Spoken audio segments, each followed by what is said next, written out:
Assalamualaikum warahmatullahi taala wabarakatuh. Waalaikumsalam warahmatullahi Waalaikumsalam wabarakatuh. warahmatullahi wabarakatuh.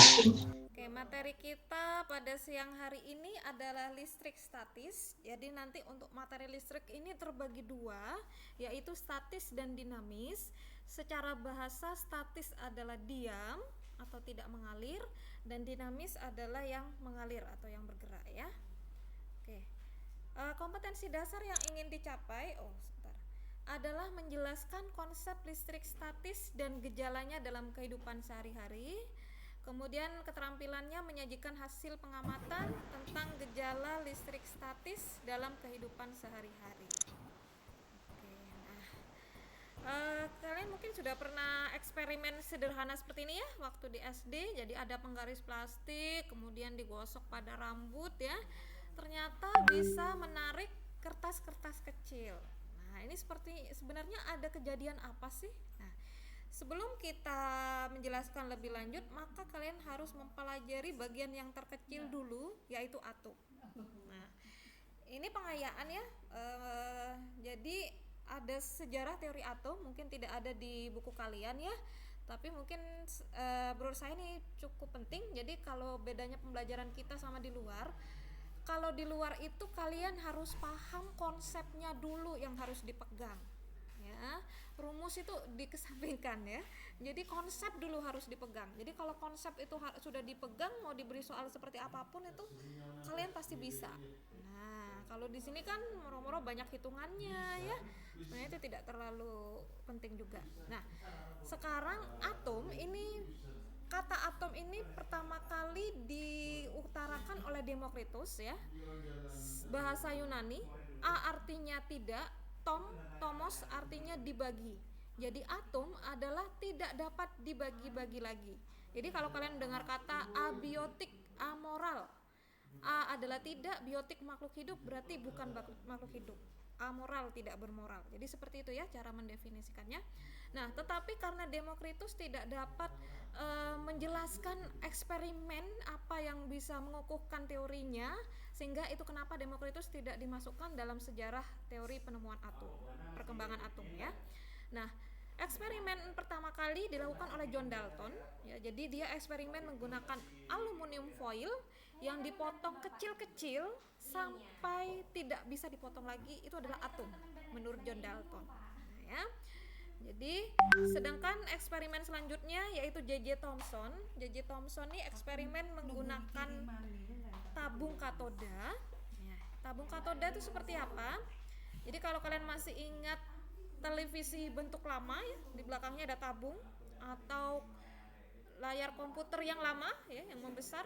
Nah, itu adalah tabung katoda. Ya, eksperimen menggunakan tabung katoda. Di situ si J.J. Thomson mengutarakan bahwa sebenarnya di dalam atom itu ada muatan positif dan elektron yang tersebar merata. Yang ini disebut dengan teori Rothier-Smith ya. Nah, kemudian si Rutherford dia menggunakan partikel alfa yang ditembakkan pada lempengan emas ya. Sehingga menurut si Rutherford ini sebenarnya bukan hanya muatan positif dan elektron, tapi ada juga neutron di dalamnya ya. Kemudian ada yang terpusat pada inti atom. Nah, oke. Kemudian dikembangkan lagi oleh si Born ya, di mana sebenarnya atom ini ada inti dan kulit ya, di mana dalam kulit ini terdapat elektron ya yang mengelilingi inti atom. Nah, jadi kalau kalian melihat animasi seperti ini, nah ini sangat populer ya, gambar seperti ini. Nah, ini adalah gambar animasi daripada atom. Oke, saya jelaskan, tolong perhatikan baik-baik. Jadi atom di sini adalah terbagi menjadi dua, yaitu inti dan kulit. Di dalam inti ini terdapat proton dan neutron, di mana proton bermuatan positif dan neutron tidak bermuatan. Nah, di bagian kulit terdapat elektron. Jadi kalau kalian melihat bulatan kecil-kecil ini yang lagi mengitar ya, bergerak ini mengelilingi inti, ini adalah elektron. Pertanyaannya, yang bisa langsung dinyalakan mikrofonnya. Pertanyaannya, di antara ketiga partikel tersebut, yaitu proton neutron dan elektron, manakah yang lebih mudah untuk berpindah atau bergerak? Elektron. Siapa ini yang jawab? Embun. Oke, kenapa kok elektron, Embun? Kalau ngelihat gambarnya, ayo kamu lihat ada gambarnya. Kenapa kamu bisa menjawab elektron? Oke, ada yang lain yang bantu menjawab? Partikel apakah yang mudah untuk bergerak? Oke, boleh jawaban yang berbeda, silahkan. Oke, ada yang mau menjawab yang lainnya? Java, mau mencoba? Faik, silakan. Yuk, kira-kira partikel mana sih yang lebih mudah untuk bergerak antara proton, neutron, dan elektron? Yuk, silakan.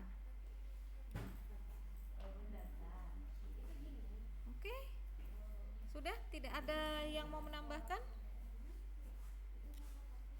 Oke, jadi udah betul ya, jawabannya elektron. Alasannya, secara logika kita lihat, karena elektron yang terletak pada lapisan paling luar.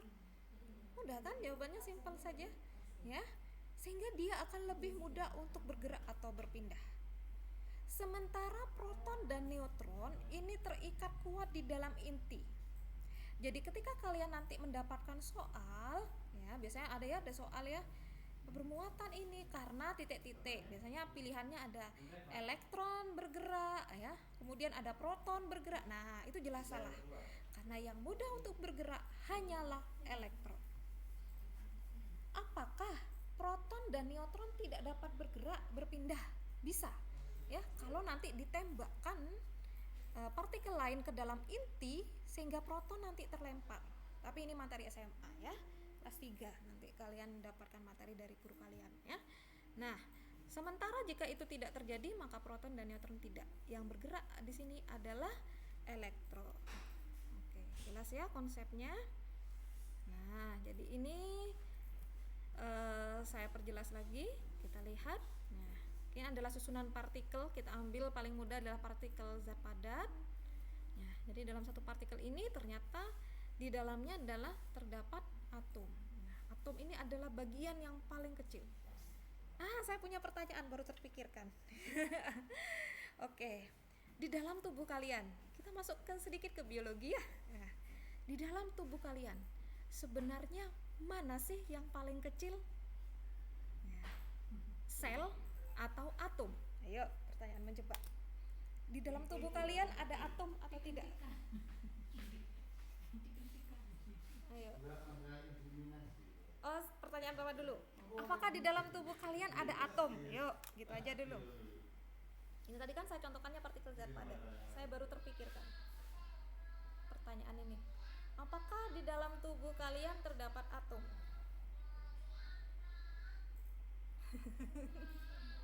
Konsep ini. Ayo, silakan yang bisa dinyalakan mikrofonnya. Apakah di dalam tubuh kalian terdapat atom? Pertanyaan yang kedua, terserah ada mana yang mau menjawab. Sebenarnya kalau misalnya ada di dalam tubuh kalian, manakah yang lebih kecil antara atom dan sel?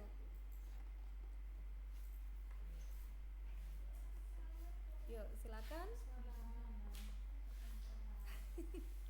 Ayo. Silakan. Nggak ada di buku kalian, di buku SMP nggak ada nak ya. Ayo, silakan.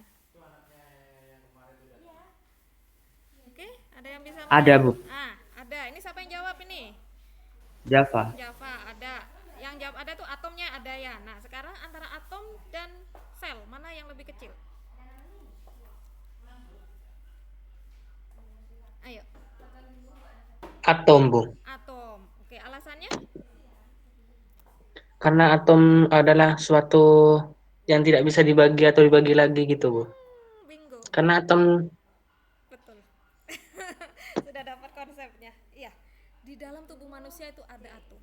Tapi kenapa sih kok tidak dibahas dalam buku-buku biologi ya? Ya. Kemudian ya nanti saya berikan videonya. Saya cek dulu, ada video di laptop saya dulu. Sangat amazing ya. Kemudian mana yang paling kecil? Atom. Ya, mungkin kalau kalian betul ya, ada bagian yang lebih kecil lagi.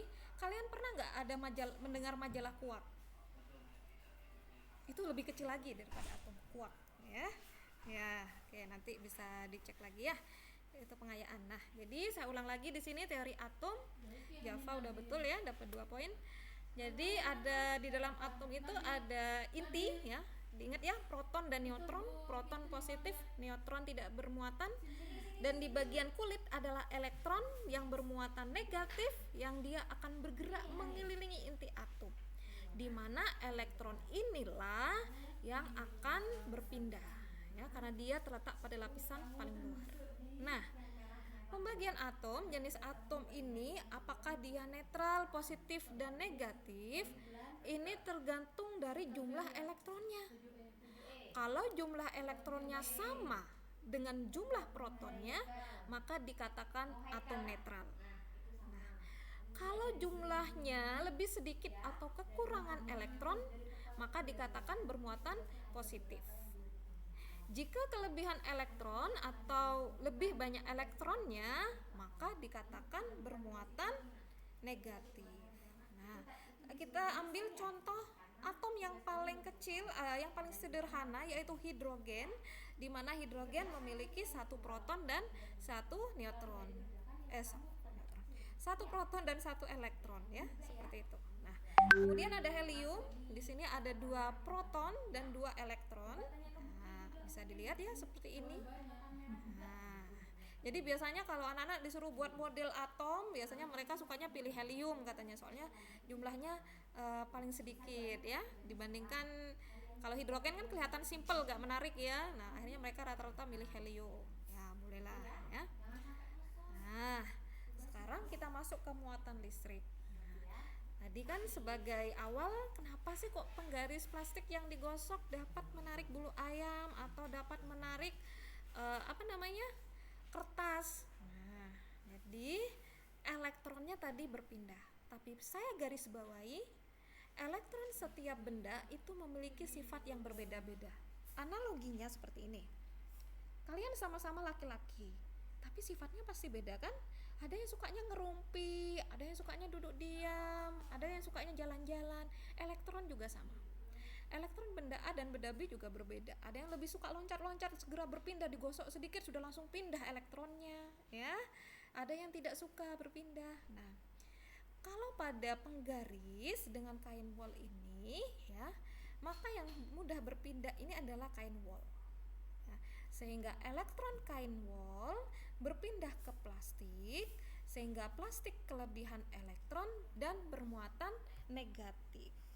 Oke, paham ya?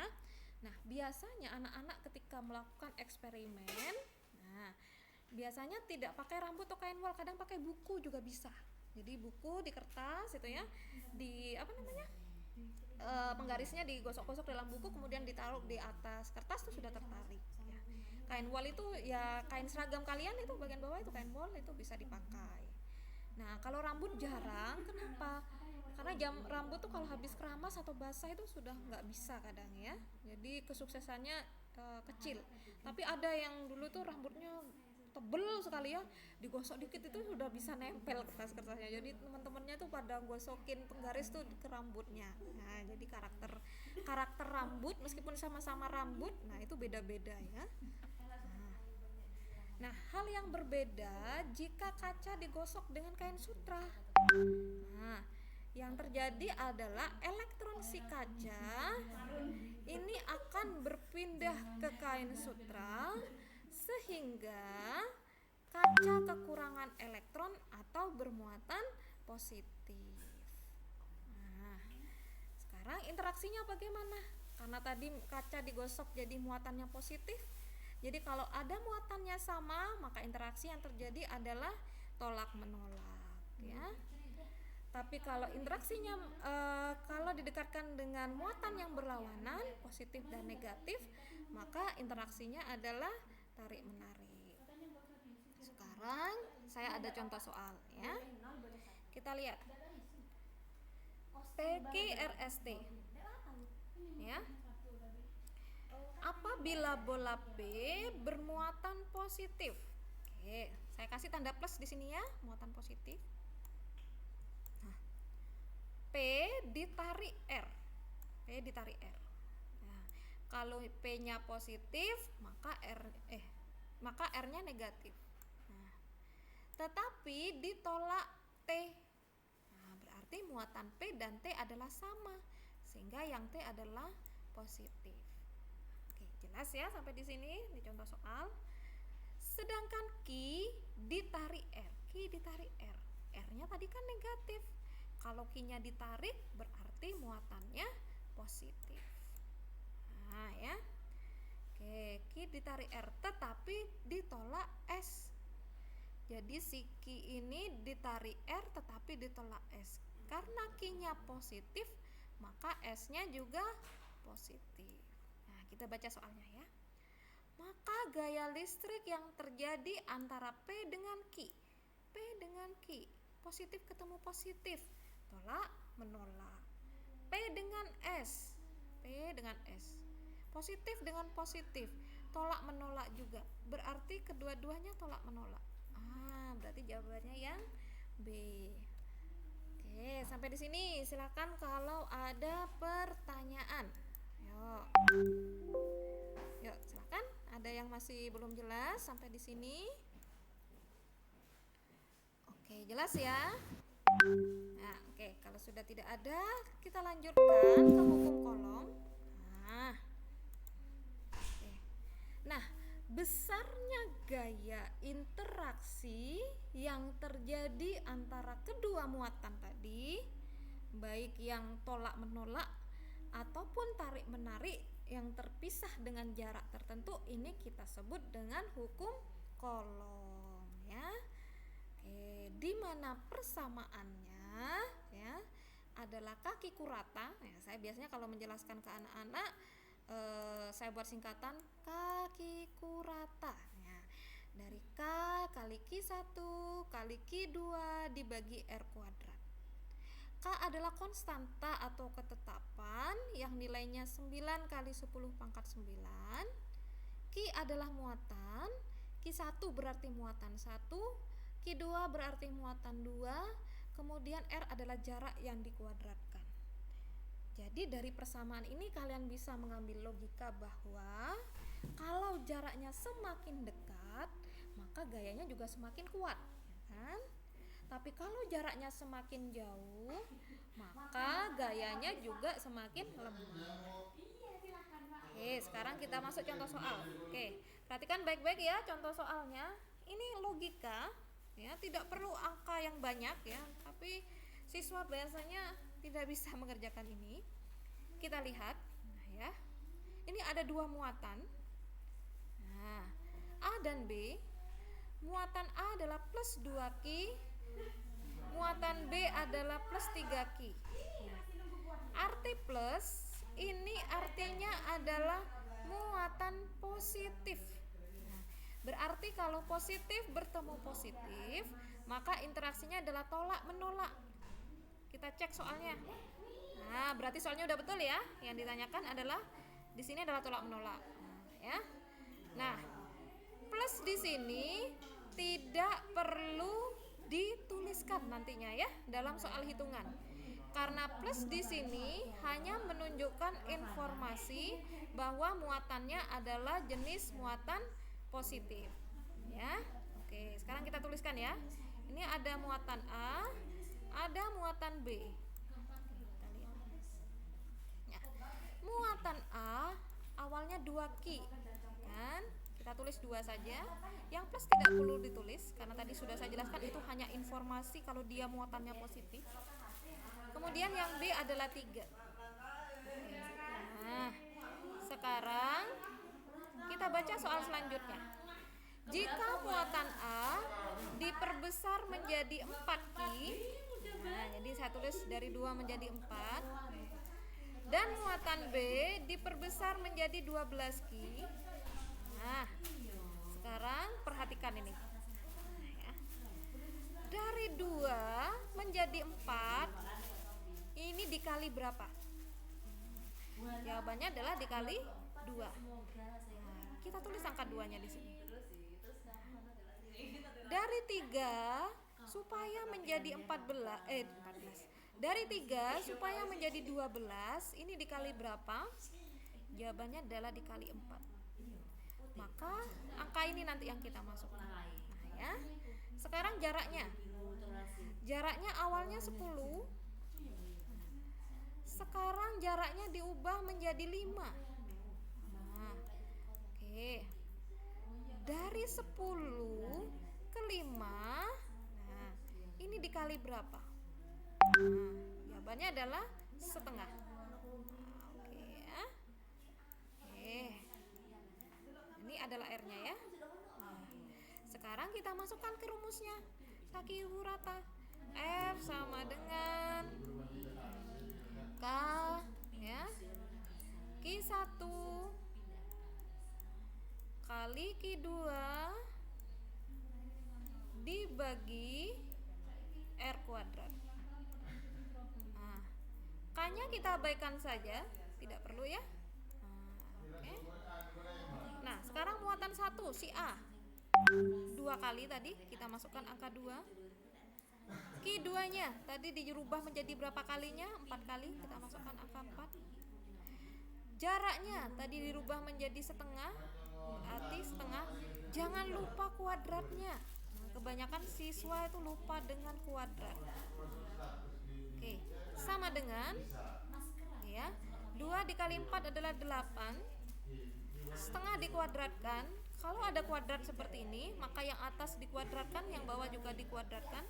1 dikuadratkan 1, 2 dikuadratkan adalah 4. Nah, kalau ada soal pembagian, maka bisa dirubah menjadi perkalian dengan cara dibalik. Ya, udah tahu semua ya. Sehingga sama dengan 8 dikali 4/1.